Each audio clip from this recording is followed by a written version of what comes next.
we talk about time-tested strategies in marketing, sports has always been like fishing or autos or, cars, racing, whatever. That's been around forever. Logos in stadiums. But now, let's take it to a new level and put my name on a boat or my face on a boat for the fishing tour. Just your face. Just my face. That's the only thing we put on the boat. And just so you know, this is an actual possibility. We have the opportunity to put just my face on a Bassmaster boat for 1 year. Stay tuned if it happens. We were kind of talking about this before we started, but I'm thinking #who's this man? Hashtag mystery man. Whatever. But we'll talk about, it's not brand recognition, but it would be funny as hell. But it's not time tested. But that is a mode of marketing that is talk about in time tested ways to advertise your business, depending on what size it is, local and or national. But that's what we're going to be talking about today. We're going to be talking about time tested marketing strategies. Do they work? Are they still viable? And we're just going to have a little bit of a conversation, not debate, but we're going to have an open conversation about it. There may be some debate. There might be some debate. Who knows where this is going to go? It's the first one of the year. No, it's not. This is the second one of the year, but don't even know where I am. Don't even know what time it is. Here we go. I'm Skip. Are we going to go right into it then? Oh, yeah, I can't. Guess we're into it. I'm Skip Ranke, and this is the Main Street Marketing Podcast. I'm Emma Opperman. This is a podcast where we discuss anything and everything marketing. And today, like we talked about, we're going to talk about the time-tested strategies of marketing. Do they work? Are they still viable? And what's coming next and what's coming down the line? The world's changing. But we started talking about a little bit about what I'm going to get in my face on a bass boat, which I think is kind of funny. But what are some other time-tested, what are some things that have been around forever from a marketing perspective that are still happening today? And are they viable? I'm going to throw one out right away. Direct mail. That's what I was going to say. For you. We do share a brain. I think that it's been around forever. I think it's evolved and modernized in ways. Okay. You're older than I am, so you probably know better. But thanks for that painful reminder. I get reminded that daily. Purchase lists, or were you just targeting on postal routes? Well, yeah. At first, you just kind of went to everybody. Back in the day. Back in the day. No, but like long time ago when I was a kid, you didn't have like house numbers. So it was like ours is W123 S5 12356 whatever it is. So it was just RR1. So it was like rural route 1. And so if you wanted to place something from an advertisement, you just put it in the bag of the rural route 1 and that was the modern day, or the post, how would you say that? Modern day is like every door direct mailing. Rural route mailings were just that's like pre every door direct. Right. And even I think list purchasing has evolved. Like the screening, I don't know if that's the right word, like the looking through it to make sure that it's as accurate as it can be by household income, age of children, like the data that we have now that wasn't as accessible. Oh, you never had that. Went back from a long. I would say and maybe I might be wrong here. I've been wrong already like once or twice today, but 3 or 4 times. Maybe 8 or 12. But that's you didn't probably have any of that data even 20 years ago. Yeah. Maybe some. Well, anything about now, like you're putting QR codes on it. Yeah, that's true. But it's still. But it is. But the concept. Yeah, but your term of that, it's evolved. That's an accurate term. Because part of this kind of ties together with some newspaper advertising. But back then, when you're 25, 30, 40, 35 years ago, newspapers were still really viable, right? Inserts were viable, so that was kind of that was more of a subscription type mailing. I think they've evolved now to where you've got oversized postcards and people aren't sending off your 3x5s. We talked about it yesterday. Like if somebody was going to do their own postcard mailing and they did a 3x5 card, it would get lost. It'd be by and large thrown out, which, okay. But now they've got these oversized postcards. They've got these things you can like open up and they're like life-size posters. You can scratch off a code and you've won a car. So it's evolved. I don't know if it necessarily works for everything. No, I think all these are generalizations. Yeah. I mean, there are still some industries that they really get a lot out of advertising in a physical newspaper. Handymans get a lot out still, like for older clients, if they still get the newspaper. That I can see that. But Like, I wouldn't say that's a time-tested marketing strategy, but there are some areas that does work for them. No. But let me talk a little. We're talking about direct mail. What has been? I mean, who do you think? Well, okay, for that perspective, landscapers, like maybe lawn care, really get their bang for the buck. A lot of home services, or roofing, maybe events, potentially. I don't know if I've ever seen an event one. Oh yeah, I have. I have seen one. I don't know. I can't think of like real estate. Hey, I've sold a home in your area. That's usually pretty popular. I'm trying to think as we're talking. What's the wildest direct mail that I've ever seen? And I can't really think of anything outside of landscaping. I mean, we see our churches. I mean, I wouldn't say this is wild, but like in summer, you get the firework ones. You do? I think so. I don't get those. Well, I live in the middle of nowhere. I live in the middle of nowhere. So, I mean, there's really not a lot of fireworks. But you would be the target audience for that, though. I would be. But I mean, you know, that's a good point though. Now that you say that, I do get festival, like local festivals when they're going to be running. I get that. Politics. Oh man, you know, back when you think about in any race, it doesn't matter when it is. How much do you get? And you think about the amount of money that's spent in that. The amount of paper. Oh my gosh! But I mean, think about the size of some of those cards. Yeah. Like and how often? Granted, I'm sure they're all funded by different parts and pieces. True, but let's say an 8.5 by 5.5 double-sided card, full in with design and everything's first class is $1.50, round number. I mean, $1. That's a lot of money that's going out the door. So to talk about it, is it time tested? It has to be. I mean, it has to be tested because otherwise, why would they not be doing keep spending money? Yeah. I mean, they wouldn't keep spending. You would think they wouldn't keep spending the money on it if it didn't make sense. Although we do come across so many people that spend money on things that just don't make sense for them. But yes, I do agree with you. Enough people do it that it has to make sense. But yeah, the home services makes a lot of sense because they're reaching the people that they want.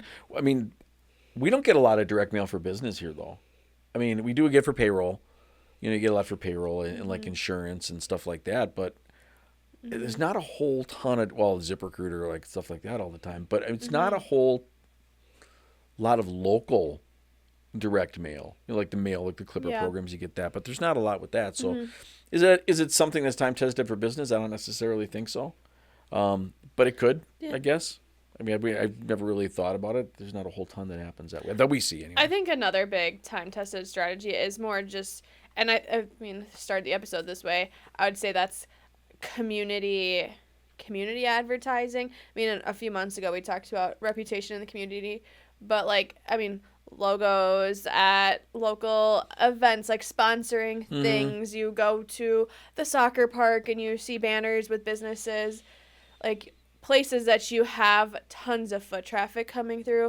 I mean, you look at like billboards are still a thing, and yeah, we had that conversation upstairs earlier. I mean, yeah, they're still a thing, but I wouldn't say I don't know. But if you look around, there's a ton of billboards. But when you talk about community, I mean, we talk about the amount of times that people need to see something, right? I mean, it used to be 6. They had the old adage, it's 6 to 8 times you saw something, you remembered somebody. Well, that's before people had the attention span of gnats. You know, so now if they're seeing something out in the community, if they're at the ballpark, if they see your ad on TV, and if they see your logo on the sign outside your door, or they see you flying your colors in the community, that all adds up. And we've seen that since we've started. Well, this is our 10th year in business as Paragon Marketing Group, and since we've started here, well, we've been in Oconomowoc longer than that, but since we laid ground with a Paragon Marketing Group in Oconomowoc, we've seen that evolve over 10 years. To the advertisements and sponsorships and things, how that really has helped our brand recognition and our. I think there's so many things that people would argue is time tested, whether it's cold calling, word of mouth, networking, referrals, things like that. But at the end of the day, like you just said, sure, maybe that you could think that that's time tested, but it's the overall strategy, and you have to have so many more mediums to reach people. So maybe some of the mediums have changed, or the amount of mediums you need, but generally speaking, the concept hasn't changed. You still need all these touch points. You need to be emotional with your message. I would say a lot of maybe the time tested is more the concept and less the mode of communication or the medium of communication. So you're really talking about the consistency of it. Right. I mean, like, I know we could probably sit here and debate and you would say like cold calling is still massive. Absolutely. But is it really cold calling? Because you call someone and hopefully they've seen you on social media, they've seen your ads, they've seen you everywhere else, that because you're advertising in other ways, is that really cold calling? Did you send them a mailer first? I think that cold calling's not the same today that it was. Before, you could just take the phone book and just call somebody and they've never heard of you before. Now, their goal is that people have heard of you. There's some people that still do that, though. Call them. There's people that still do that. Not the phone book. I was going to say our phone book. No, not the phone book. But I mean, they'll get a business listing, or they'll look at businesses near me or whatever. They'll get a list of whatever.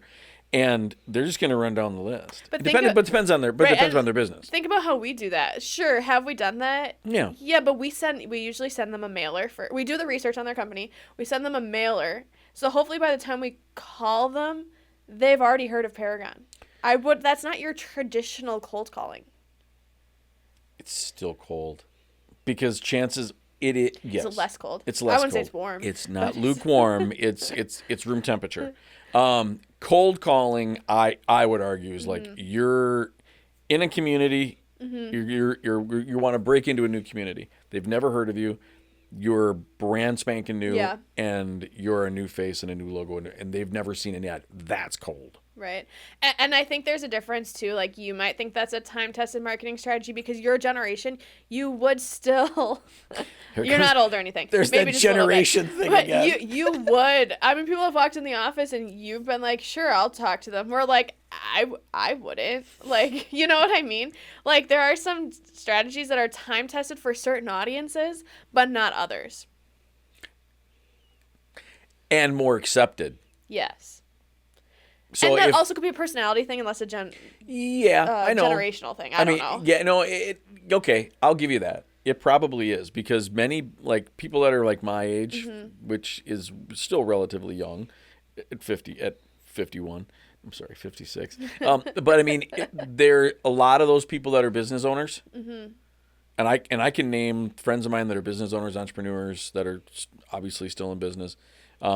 Or work for other companies, did at some point in time cold calling, knocking on doors, door-to-door sales, and humping, just going crazy in order to get the amount of calls to get in front of people. I just think, yesterday. It's grueling. I got a cold call yesterday on the business line, and either I just say no right away or I send it to you because I think it's funny that you have to deal with them then. Like, I would never, ever I see how this works now. set up a meeting with somebody unless it was something I was super desperate for, but then even then I'm still going to do my own research and find businesses online and likely reach out to them. I think it's a personality thing. I hate getting those cold calls and when people talk to me and then I question myself because they're so good at it, right? Like, they know things about you. Like, have we met before? So, and maybe that's part of the strategy that has changed is it's the script. It's how to approach people. Yeah. And I can tell, it's amazing now that you say that, I can tell when I looked at my LinkedIn like every day, every other day. I should be looking at it every day, but every day I can see the people that have looked at me. I will guarantee you, I've got something in my inbox or on my phone or on my voicemail from them within the next day or two. So the mode of just how to approach people and being pre-educated to talk to somebody, to your point, makes a lot of sense. But there's still the old adage, hey, I'm going door to door. And I do that once a quarter. And I know that people go, why do you do that? I like talking to people. I love the challenge.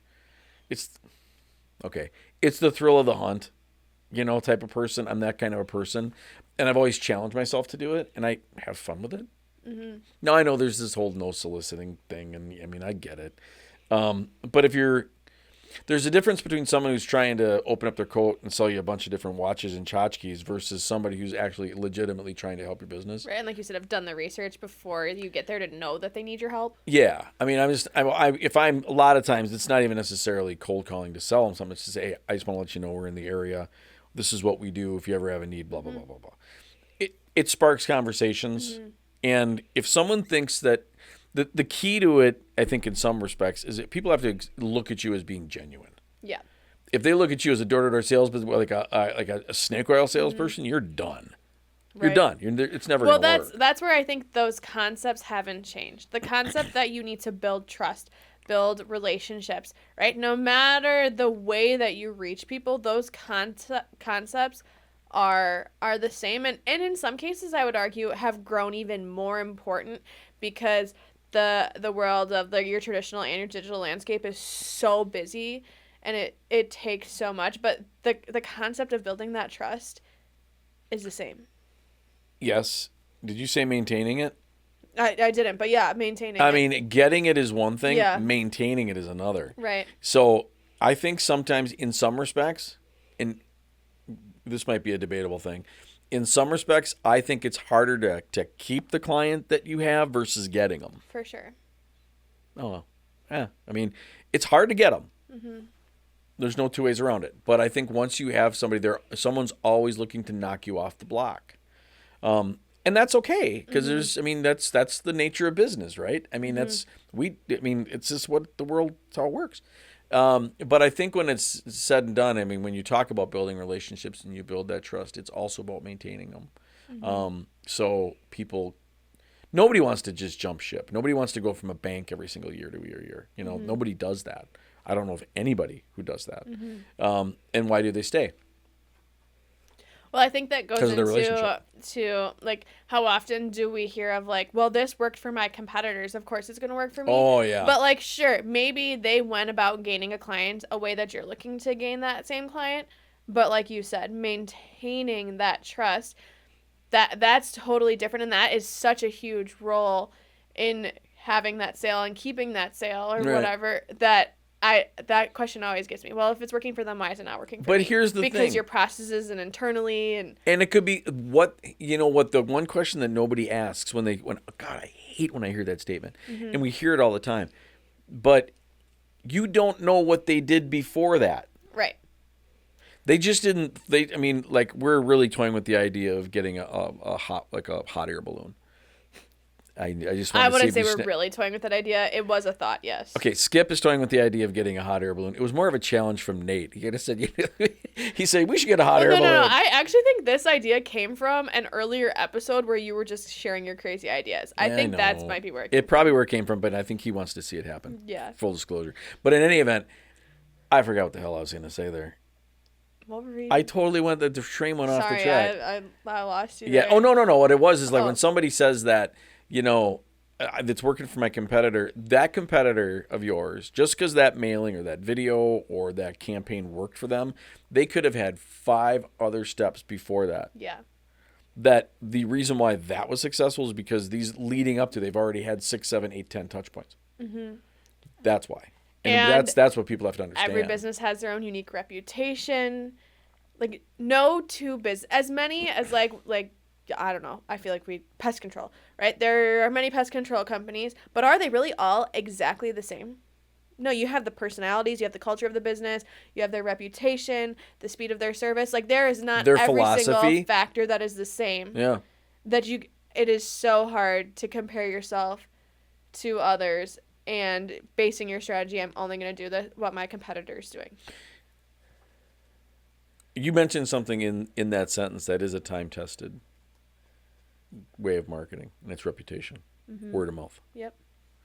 That's probably that has always been known as the best form of marketing, right? But there's people that have less than stellar reputations, Google reviews or whatever the case may be, that have a harder time in their marketing because of their reputation.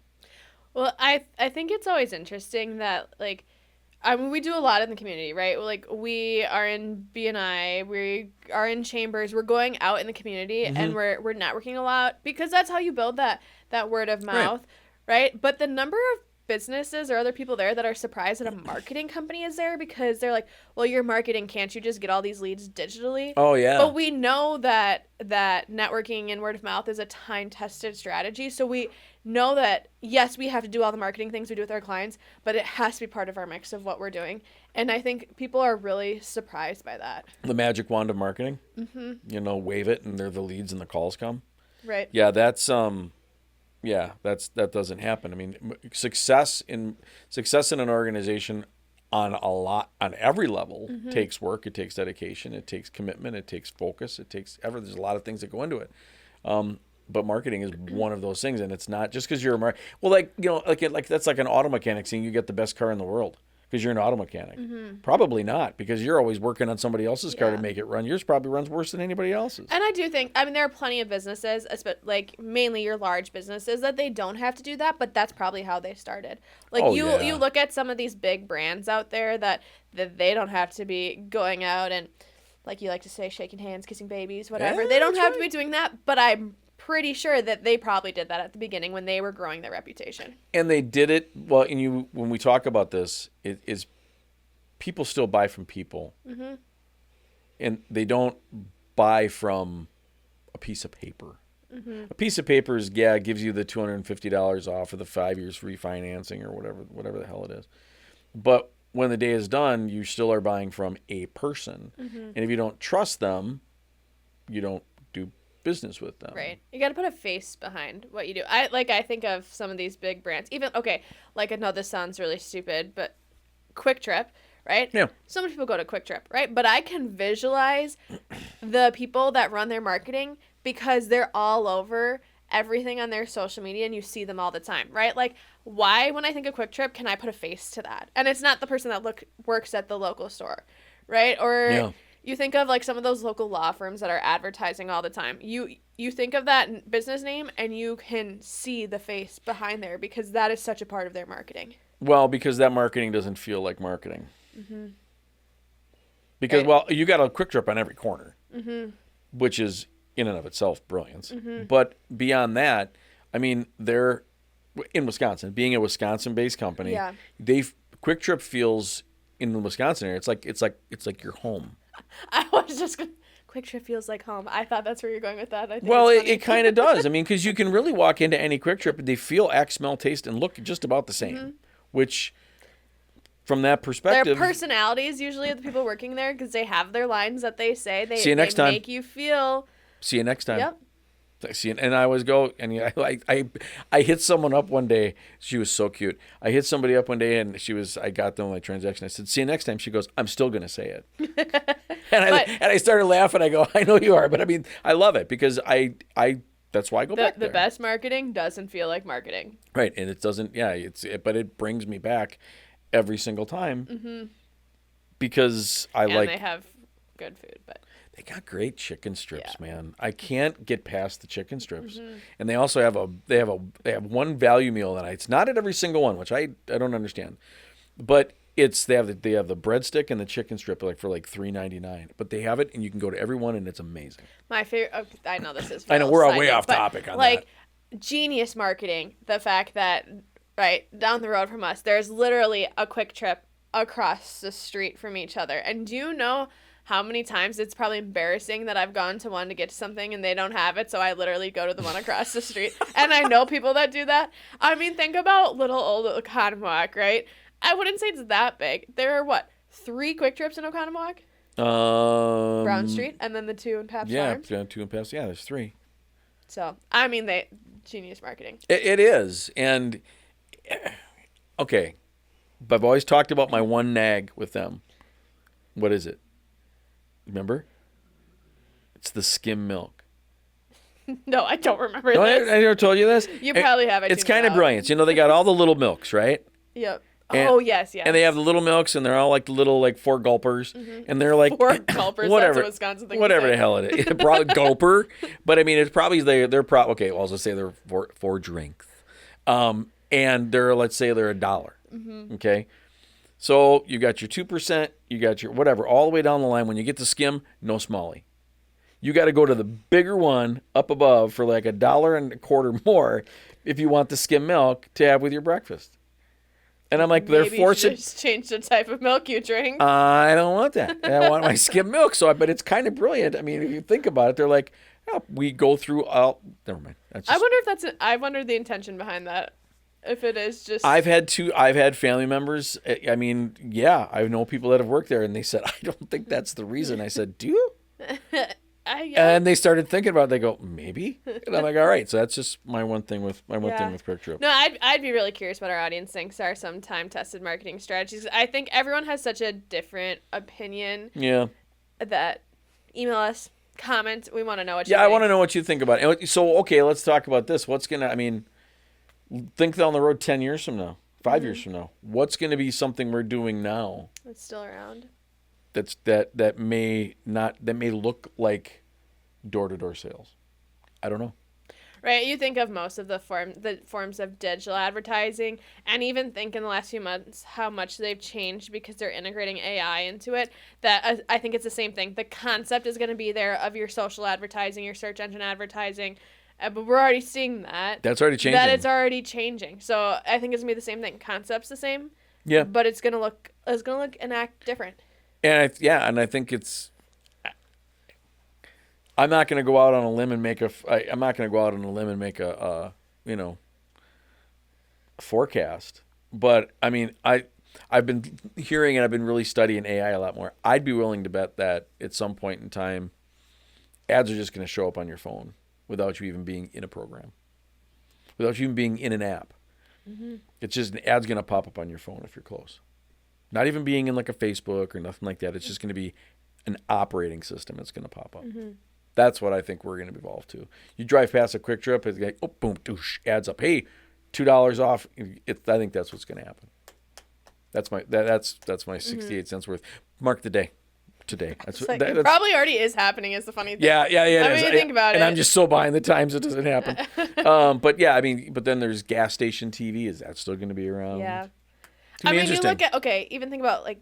I could sit here and be like, oh yeah, video's not going anywhere. And I don't think the concept of video is going anywhere. But even look about how much now in our feeds on social media, is it like, okay, is that a real video that somebody made or was that AI generated? Like, it's the same, it's video. It's the same concept. True that. But the videos that you have now are probably not the same as they were a year ago because a lot of them aren't real. But to the one thing that I think is always going to come back, that's always going to stand the test of time, and that's something that we hang our hat on here, is that it's people. That will never go away. I don't think. I think that I hope not. You do have some people that they would rather talk to a chatbot. They would rather not have human interaction to do something. But I don't think that's the majority, and I think it's a very long time. It's very small. That. It's going to be people want people for a long time. You're always going to have those outliers, but at the end of the day, yeah, they want your systems probably to be more modern and everything, but they still want to know that there's a human behind. Yeah, it's not that you're going to walk into an office and there's going to be 15 Terminators standing there. You're going to be talking to them. I mean, it could happen. If that happens, well, we got a lot more shit to worry about. But do you think, especially here in the Midwest, I think that our culture here, it's such. People want people. It's people centric, and I think out of anything we talked about today, that will be the one thing that will always stand the test of time. As far in my mind's eye, I will always buy from a person versus buying from a machine or buying from I hate like people. I don't even like going through the store without having somebody check me out. Yeah. I hate it. It drives me nuts. But I mean, we've all seen the movies where they don't buy from people and they want the opposite, and then they get themselves really stuck, and then it's too late by the time they realize that they really just wanted people at the end of the day. So we can't get there. Don't be like the movies. Stay talking to people. That's what it's said and done. Well, thanks for joining us. We want to hear about what you guys think about with regards to what you think is a time-tested thing or aspect of marketing. Comment if you disagree with us. We're open for it. We want to hear all about it. Mm-hmm. But I'm Skip Ranke. This has been the Main Street Marketing Podcast. Find us on anywhere you listen to your podcast or on our YouTube channel. Yep. Thanks for joining us today. We'll see you later.